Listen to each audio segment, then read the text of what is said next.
Good morning. I am Dr. K. Balasubramanian, Professor, Department of Computer Applications, PSNA College of Engineering and Technology, Dindigul. I am here to deliver video lecture on object-oriented programming in Java. Before getting into Java aspects, let us deal with what object orientation is and why is it necessary, what is a need for it. Everything we are going to see one by one. First of all, let us see something about computer programming language.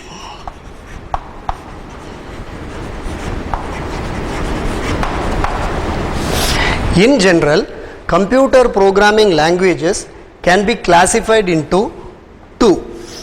One is structured programming language, another one is object oriented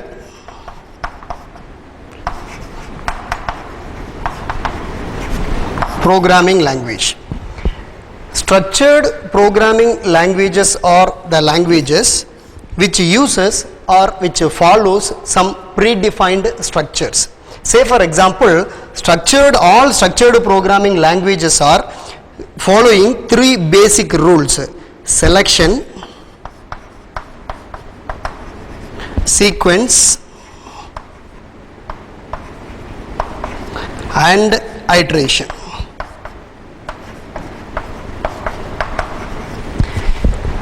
If any language possesses these three concepts, that language is termed as structured programming languages.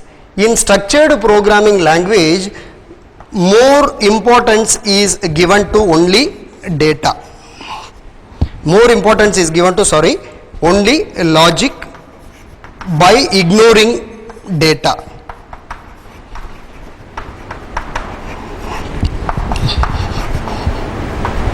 By ignoring data, which means all the structured programming languages are revolving around logical part, that is program development part instead of data part. But object oriented programming languages are designed to concentrate on data. Moreover, there is a huge need to represent real world objects in computer oriented way. For that, object oriented programming language has come into picture.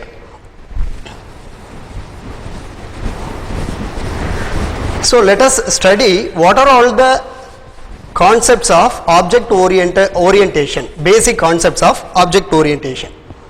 There are several basic concepts in object orientation. The first and foremost concept is class. The second concept is object. The third one is data hiding and encapsulation.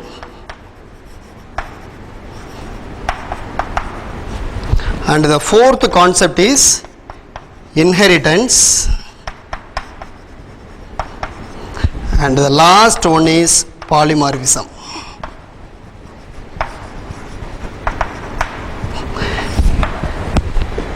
These are all the 5 core concepts which constitutes the concept of object oriented programming. Let us first talk about class. A class is by definition generic one,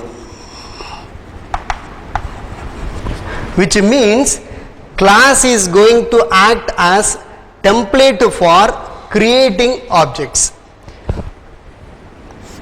The object is defined as instance of a class.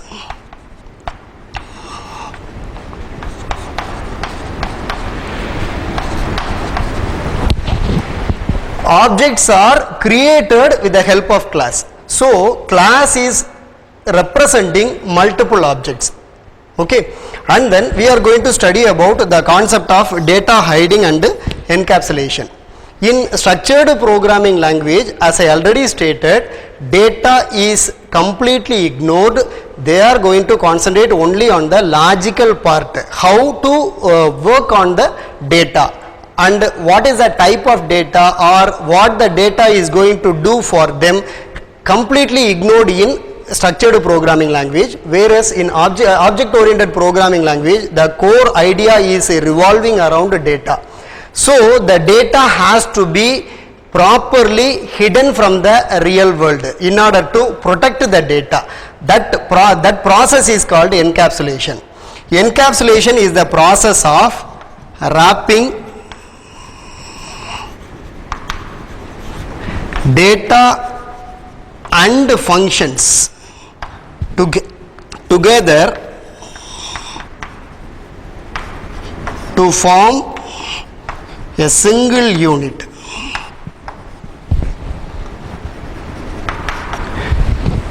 Encapsulation is a process of wrapping data and functions together to form a single unit. That single unit is called class. So the purpose of encapsulation is to bind data and functions.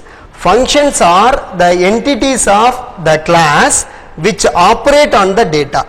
They are the only things which can operate on data. No other external functions or external entities which can react with data. That is why this concept is called data hiding and encapsulation. Our next concept is inheritance. Inheritance is the process of deriving newer classes from the existing one. Inheritance is the process of deriving newer classes from the existing one. Okay, why do we go for this kind of derivation, sir? The derivation is required in order to make reuse of already existing code and data. Suppose we have already developed a class called class capital A, which contains its own data and code. I would like to create similar to A another class called B, but this B will have additional capability apart from this A. So what I have to do is I have to rewrite, either I have to rewrite the data as well as the coding part of A in B, or I can do the process of inheritance, which means a class B can be derived from class A so that the data code available in A will be extended to class B. Now we can have additional information. So we are deriving class B from class A. That is the advantage of inheritance. So inheritance is the process of deriving newer classes from the existing one. So let us have the detailed idea about inheritance.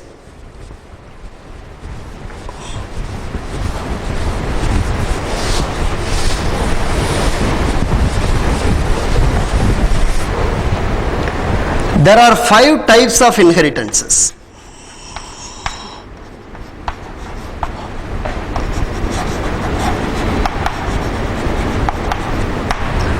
Number 1, simple or single inheritance.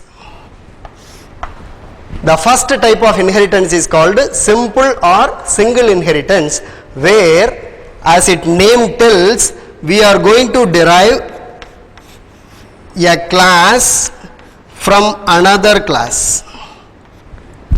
This is a notation in order to represent the derivation. This notation is called Booch notation. This notation denotes B derived from A. This concept is called simple or single inheritance, deriving a class from already existing one. Okay. Let us go for the next concept, next type, multiple inheritance. In multiple inheritance, we are going to have the structure something like this.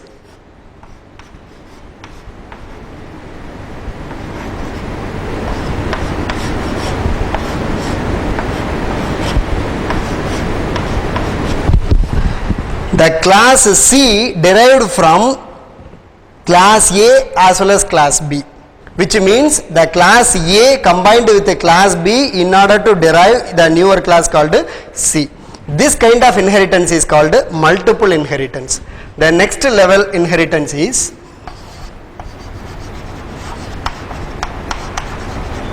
multi-level inheritance. In multi-level inheritance, we are going to have the structure something like this.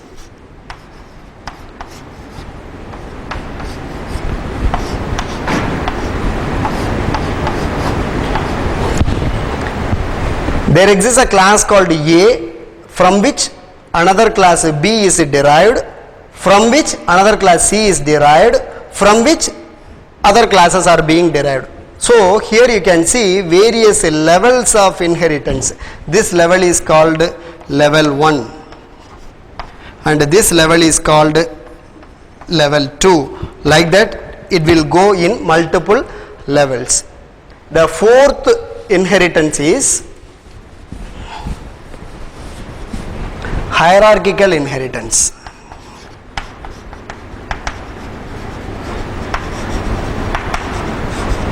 The fourth type of inheritance is hierarchical inheritance, which follows a perfect tree structure. Say for example, let us consider a class called A, using which we are going to have the derivations like B, C, D. From this B, we are going to have the derivations like E, F. From this C also we are going to have derivations. From this D also we are going to have derivations. From this E we can have derivations. From F we are going to have some derivations. Like this it will form like a tree. This kind of structure is called hierarchical inheritance. And the last type of inheritance is hybrid.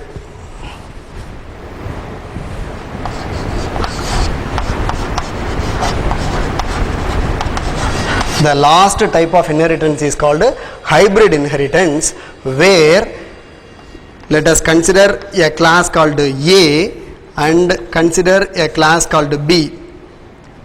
From this two there exists another class which have been derived. If we stop with this kind of derivation is called multiple inheritance, but we are not going to stop with this. We are going to have another class called D. From this C and D we are going to derive a class called E, and this E, by deriving the class E we are meaning the derivation as hybrid inheritance.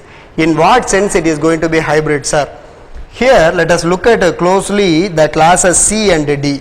The class is going to be termed as impure class, whereas the class D is going to be treated as a pure class, in the sense C derived from A as well as B. So C is depending on A and B. That is why the C is called impure class, whereas the class D is purest in its kind, which means it is independent from any other class. When you combine one impure class with a pure class, you are going to get another class. That another class is belonging to the type of inheritance called hybrid inheritance. Like we have 5 in total inheritances. Number 1, single inheritance, where a class is derived from another class. Say number 2, multiple inheritance, where a class is derived from more than one class. Number 3, multi-level inheritance, where one class is derived from another class. From that another class will be derived. Like that we are going to have various levels of inheritance. That is why the name multi-level inheritance. The fourth type is hierarchical inheritance, which perfectly follows a tree structure, where we are going to have a root class. From that root class we are going to have various derived classes in various stages. And finally we are going to have the hybrid class, hybrid inheritance. In the hybrid inheritance, a class is derived from pure and impure classes. Okay, so these are all the concept about inheritance. Let us now concentrate on polymorphism. The next object oriented programming concept is polymorphism.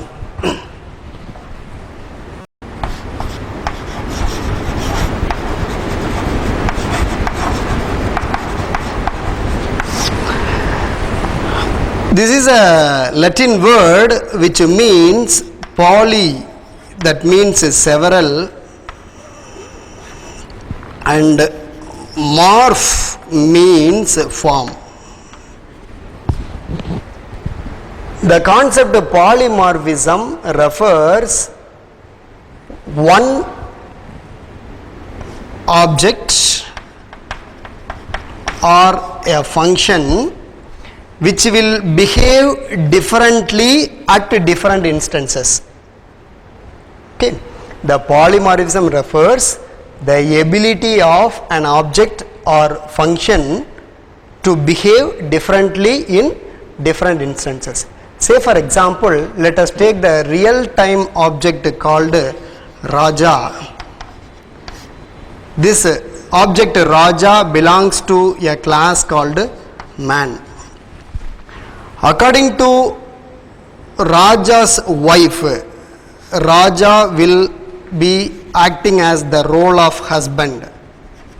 According to Raja's daughter, Raja will act as a role called father. Let us assume Raja is working as a professor. According to his student, he is acting as a role called teacher. Let us now concentrate here. Raja is a single object, but that single object behave differently in different instances. With respect to Raja's wife, he is acting as husband. With respect to his Raja's daughter, he is acting as a father. With respect to Raja's student, he is acting as a teacher. This concept is called polymorphism. Polymorphism usually enforced in programming languages in two levels. One is function level, another one is operator level. This function level polymorphism is called function overloading. The operator level polymorphism is called operator overloading.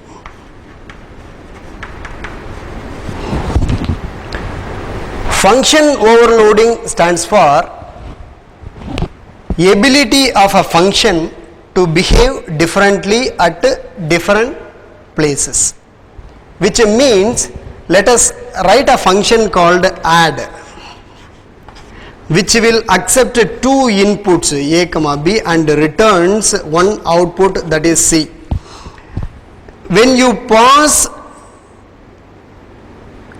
two integer values to this add function, the add function is expected to return integer as output. When you pass two character values as input to this add function, the add function is expected to return group of characters, otherwise called a string. When you pass two float numbers with decimal places, when you pass two float numbers to this add function, the add function is expected to return a float value. If this add function is designed to carry out these kinds of tasks, when we can well mean this add function is going to be a overloaded function, otherwise called function overloading. Like the way we are going to have the operator overloading. Let us consider the operator plus. Usually the operator plus is meant to add two numbers. Suppose I want to add two strings with the help of this plus. Say for example, I can write C equal to A plus B. My expectation is A is a number, B is a number, so that the operator will operate on these two operands in order to give the output to C, which is being stored in C. The expectation is both A as well as B is numbers, B are numbers. but I want both A as well as B to be strings. The plus symbol, the plus operator should do the job of a string addition. Now what I am doing is, the basic nature of plus is to add two numbers. Now I am changing the flavor of it, or I am overloading the job of plus to add two strings in order to store the resultant string in the variable called C. This kind of operation is called operator overloading. So let us consolidate. Polymorphism is the ability of an object or function or an operator to behave differently at different instances. Polymorphism can be achieved in general in the programming languages in two ways. One is a function overloading, another one is operator overloading. In function overloading, ability of a function to behave differently whenever different kinds of arguments are being passed to a function. Operator overloading is the ability of the operators whenever different kinds of operands are passed to it. Okay. So like that we are going to have, we are having the key concepts as object oriented programming. Let us consolidate all the concepts. We have seen first the concept called class, which means template for creating objects. The second concept we have seen is object, which means instance of a class. And the third concept is called inheritance, where we are deriving newer classes from the existing one. And the fourth concept is called data hiding and encapsulation, where we are achieving the real essence of object oriented programming, that is protection for data which is not carried out in structured programming languages. Structured programming languages dealing only with the logical part of the data, how to operate on data, but they don't provide security to the data in case of structured programming language. But in case of object oriented programming language, more concept is revolving around the data and functions. The functions are operating on the data, so the security they are providing. Object oriented programming is providing security to the data. That concept is called data hiding and encapsulation. And the final concept is called polymorphism. Polymorphism is the ability of an object or a function or an operator to behave differently at different places. The polymorphism in general in object oriented programming languages achieved in two levels. One is function overloading, another one is operator overloading. In case of function overloading, a function which can accept different kinds of arguments at different instances. In case of operator overloading, one operator will have different kinds of operands in order to provide results. So these are all the key concepts belonging to object oriented programming. Now we are going to see how these concepts are implemented in the language called Java. Okay. Now let us see how the object oriented concepts have been implemented in Java. The agenda is how will you create a class in Java, how to introduce constructors and initializers in Java, how inheritance and polymorphism is achieved in Java, what is meant by interface, how will you create interface in Java, and finally we are going to have the concept of nested class. Let us take the first one, what a class is. How will we create a class? A class can be created with the help of the syntax shown here, the access specifier, and followed by the keyword class, followed by the name of the class. Open curly brace. Here we are introducing various data and various functions. This is a general format for a class creation according to Java. Once the class has been created, the class has to be tested by the way of creating properly the objects. Now, how can I create object? for a class. Here is the syntax. Name of the class followed by name of the object equal to the keyword new followed by name of the class open parenthesis constructor parameters if any close parenthesis. Here the instance, according to this example, the instance is an object. Here comes trickily, there are two issues. One is, suppose I am creating my class followed by m semicolon. This is one way of creation.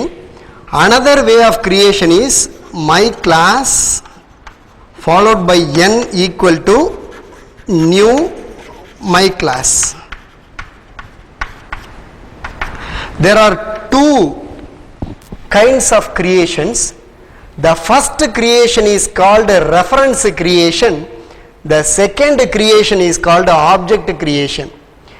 In the first case, the reference of type my class will be created which doesn't have any memory associated with it. But in case of second one, a fully qualified object is created allocated with memory. That memory allocation is taken care by the keyword new. That is why the syntax name of the class followed by object name equal to new name of the class open parenthesis parameters if any close parenthesis. So these two are the syntaxes for creating classes as well as object. There are four accessibility options. Number 1 public, number 2 protected, number 3 default, number 4 private. If you provide accessibility option as public for any class or for any variable or for any function, those are accessible outside the package also. Here I am introducing the new term called package, which is none other than the directory in which you are creating your program. Usually the directory is termed as package in Java terminology. So when you are declaring your class as public or function as public or your variable as public, though they are finding scope outside the directory. Alternatively, in contrary to this public keyword, we are going to have private and protected keywords. Both are acting one and the same, but with a little difference. When you create a private class or when you create a private function or private variable, those are accessible only inside the class or only inside the package. They will never go beyond their limitation. That is the purpose of private as well as protected. Now comes the difference between protected and private. When you create variables with accessibility as protected, and when you do the job of inheritance, only the protected variables are finding scope in derived class. The private variables, as it definition tells, will not go beyond the class, will not find scope outside the class. That is why the keyword protected is meant for. Now I am not specifying any accessibility option. Say for example, either public or protected or private, that means a default accessibility option.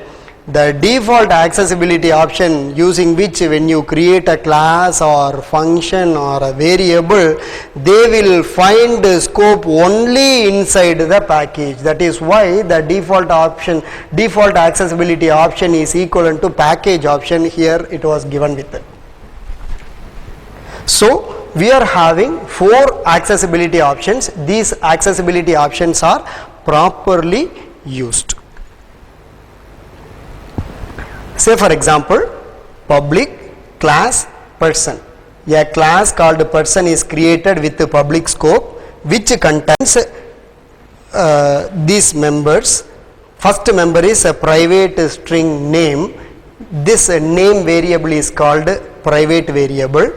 Private java.util.date birth date. This variable birth date is called protected variable. String ID, this ID is called default accessibility variable, and the last one public person, open and close parenthesis, open and close curly braces, and this function is called public function. Like the way the variables as well as functions are created inside the class with all these 4 accessibility options. Apart from accessibility options, there are 2 keywords which are playing major role in Java. The first keyword is static. The second keyword is this. Static is the keyword which is used to create static members of any class. What is the speciality of static members? If you create any static member without creating object, those members can be accessed. That is the purpose of a static member. Static member can be accessed without an instance. That is the speciality of static member. Say for example, here is a class called widget which contains two static things. One is a member, another one is a function. Static private int counter. Here the variable counter is a static member.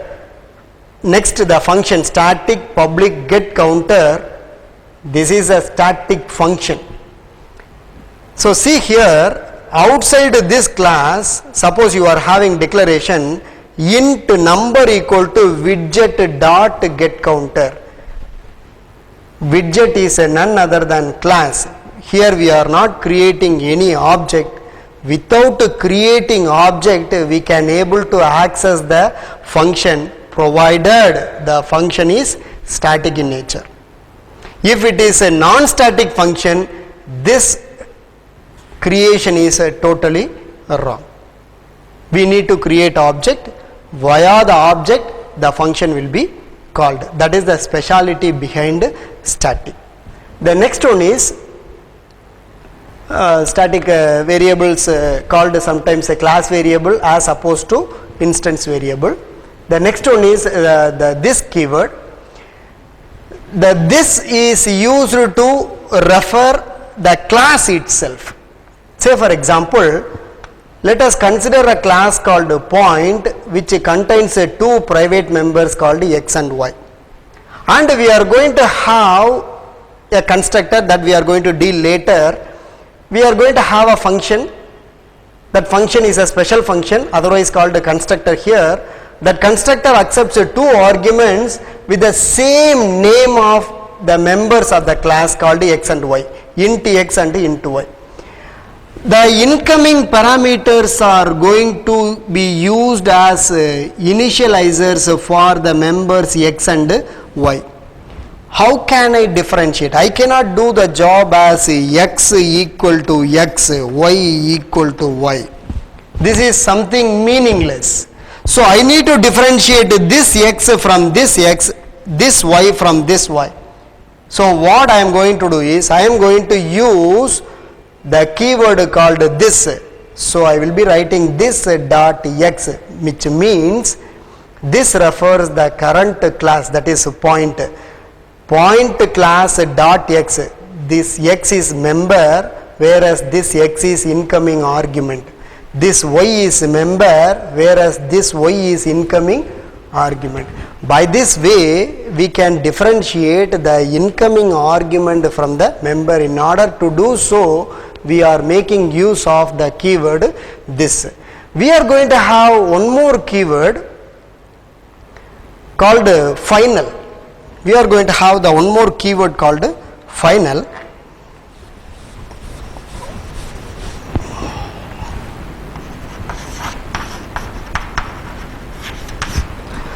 Final will be the keyword. Final will be used in 3 levels. One is data or member level. Number 2, function level. Number 3, class level.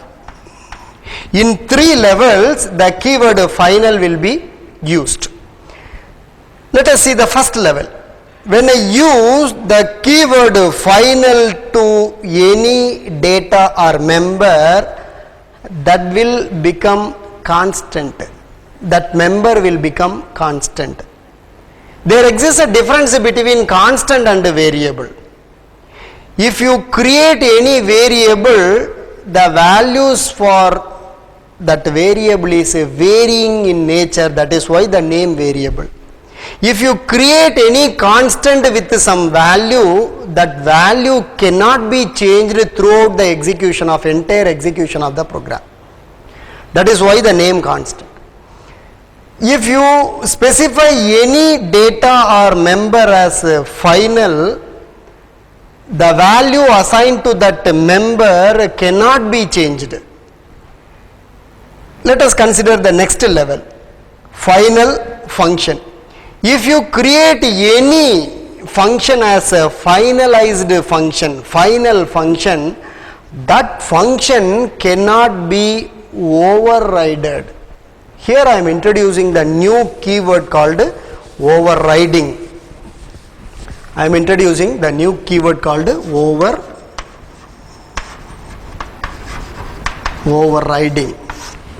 Overriding is the concept of redefining base class function in derived class, which means let us consider a class called A, which comprises of a function called f1. From this class A, suppose I am deriving another class called B, in which also I am going to make use of the function f1 with added functionality to it. So what I need to do is, I am going to refine the f1 function with some extra features. This process is called overriding. So once again I am repeating, overriding is the process of redefining base class function in derived class. Redefining.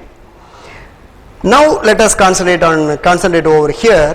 When you declare the function f1 to be final, this overriding is not possible. You cannot override the f1 of A in the class B. In that way, the function will become pure function to only A, not belonging to B. The next level, the final is being applied is class level. When you specify any class as final, say for example, final class X. Let us consider this class, final class X. You cannot derive any class from this X. This is the ultimate leaf class. From this class you cannot have any derivation. So these kinds of classes cannot be used for inheritances. Okay, in that way the final keyword is also playing important role in Java while you design various classes and objects. Let us now concentrate on our next topic called constructors and initializers. The term constructors refers automatic initializer. The role of constructors will come into picture when we create object. As I already told, I would like to create object of class A, then my simple creation is the name of the class, that is A, followed by object equal to new name of the class, open and close parenthesis. In this parenthesis, I can pass some values. With the help of these values, the object is being initialized. If I want to pass values over here, I need to properly design the class A with constructors. So now the definition for constructor is automatic initializers. Constructors are automatic initializers. Next concept belonging to the constructor is constructors may be overloaded, which means we can create constructor with argument or without argument or varying number of arguments. We can go for creating any constructor. Okay, what are the rules for creating constructors? The first thumb rule says, if you want to create any constructor for the class, the name of the constructor should be equivalent to the name of the class. That is the first rule. Suppose you are having a class called A, the name of the constructor inside the class A is A. So the class name should be equivalent to the constructor name. That is the first rule. The second rule, constructor should not return any value. Constructor is not like normal functions. Usually if you design any function, that function is designed to return values. Constructors are not returning any value. These are all the two thumb rules that should be followed. Let us see an example here. Let us consider this public class person which contains these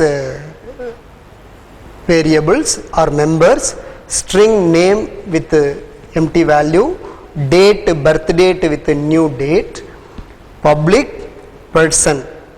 Here the name of the class is person, here the name of the constructor is person. That is why the first rule.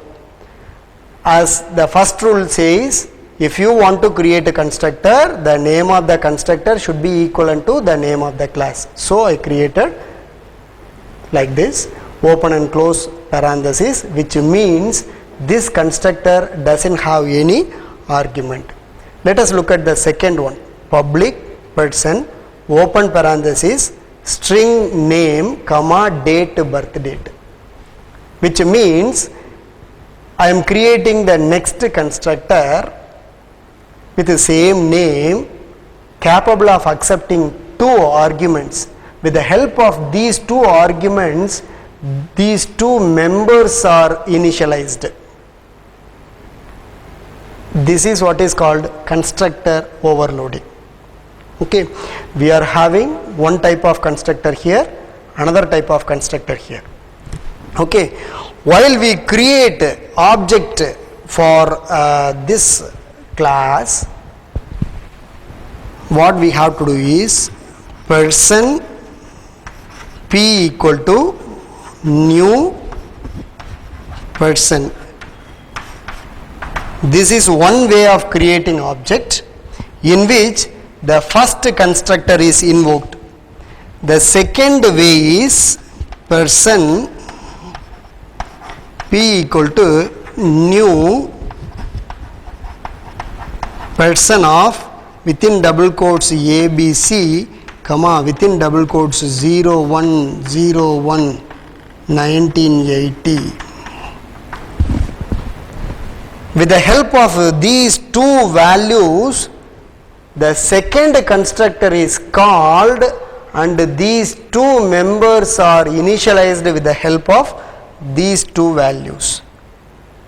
So for the first case, constructor without argument is called. For the second case, constructor with two arguments are called.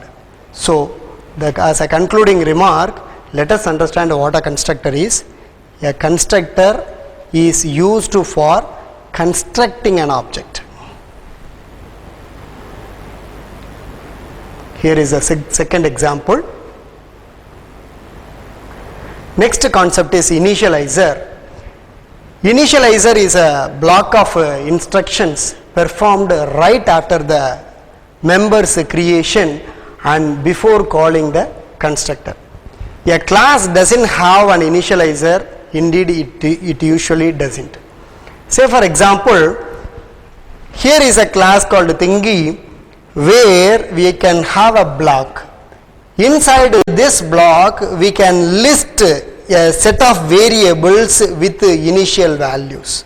Whatever may be the type of variables we have created here, all those variables at a time as a block we can go for initializing it. During this is one kind of initialization. We can have another kind of initialization called static initialization. Static initialization is a block of instructions performed for the first time a class is loaded. When a class is being executed for the first time, the static block being executed, what are all the initialization aspects which are being performed, which will be automatically initialized. So here is an example: static open curly brace, here comes a set of initialization and then close curly brace. And next our concept is called inheritance and polymorphism. Let us first see the inheritance concept. The inheritance, as I already stated, deriving newer classes from the existing one. A class that is derived from another class is called subclass, also called derived class or extended class or child class. The class from which the subclass is derived is called superclass, also called base class or a parent class. Okay. In Java, the inheritance is achieved using the keyword called extends. In Java, this is the keyword by which the inheritance is achieved. Say for example, I have a class called A.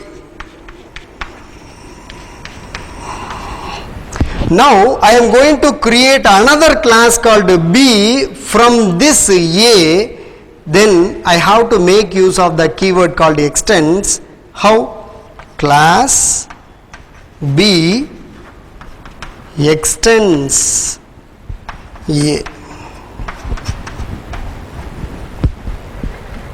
Here the meaning is we are creating the class B from the class A. A is superclass and B is subclass of it. Means B derives all the capabilities of A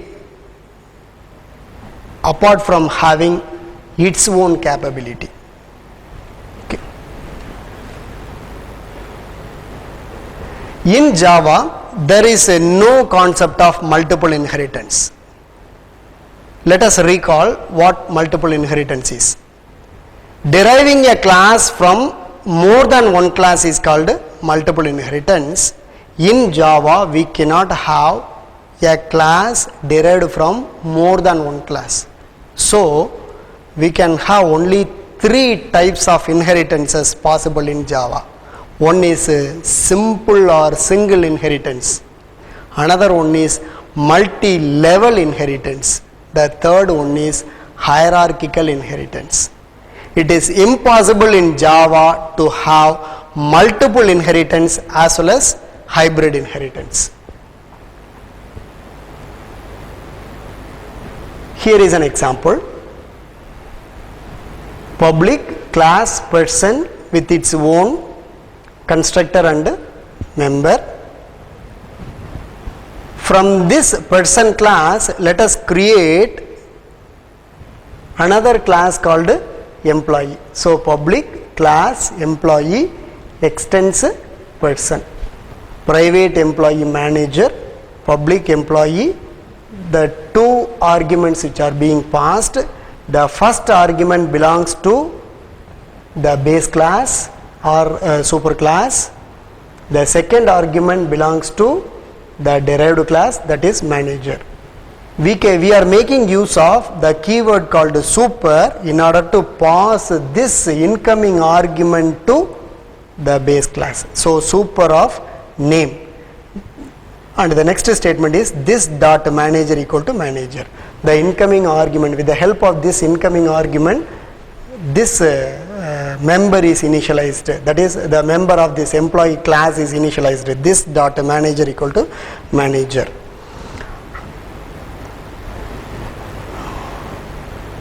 Here is the next example. We are having a class called shape.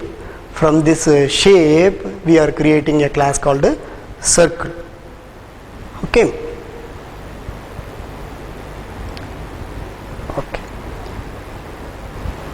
As I already stated, here in inheritance the final keyword is playing two crucial roles.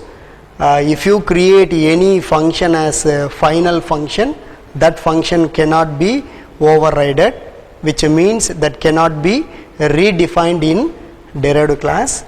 If you define any class as a final class, that class cannot be inherited. Okay, here comes the final, and then the concept is interface. Interface is the striking feature of Java, where it is similar to class. Interface is similar to class. Interface is basically a contract which contains method signatures. The term method signatures refers prototype of functions, not the definitions of functions. Say for example, if you write a function int f1 of int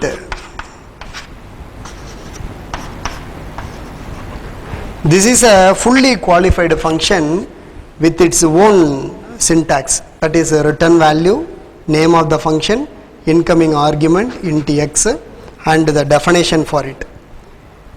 I would like to write just a signature for this function, then I am not going to worry about the definition and I am not going to worry about the name of the incoming parameter.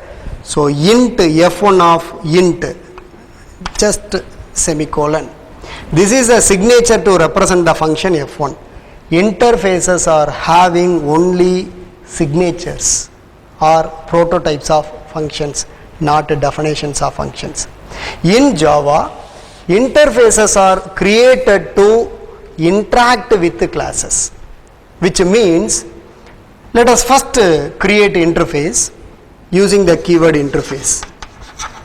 Interface I open square bracket, I am having a method called void f1 and then close curly brace. This is what the way to create interface. In order to associate this interface with any class, we are making use of a keyword called implements. So I am creating a class X in which I am implementing, that is implements this interface I. Then what I need to do is, apart from normal definition of this X, I must define the function declared in the interface, and that should be of scope public void f1 open curly brace, set of statement, close curly brace and close. This is what the way one interface is going to be associated with the class. If we associate any interface with a class, via this interface we can access the object of these classes. Okay, that is one advantage. That is a major advantage of Java. So that is why the interface is defined as contract. Interface is provides a contract between the class and object. Okay. See here, interface my int, Here the members are created, members are declared, and functions are declared. If we want to associate this interface with any class, my class, we are making use of the keyword implements in order to associate the interface with any class. So class, my class, implements, my int. The must rule is what are all the methods declared in the interface. While implementing this interface in any class, they must be given definition and they should be of scope public. These two are the ground rules for implementing an interface in any class. Interfaces can be extended, which means we can create one interface from another interface. Say for example, here comes the interface called my first int, and here comes my second int created from my first int. If you implement the second interface which has been created from the first interface in any class, you need to take care of the methods which have been declared in first as well as second. So this is a rule that must be followed. Okay. And the last concept is creating nested class. Nested class, as its name tells, a class can be created within another class. There are two types of nested classes that can be created. One is called static nested class, another one is called inner class.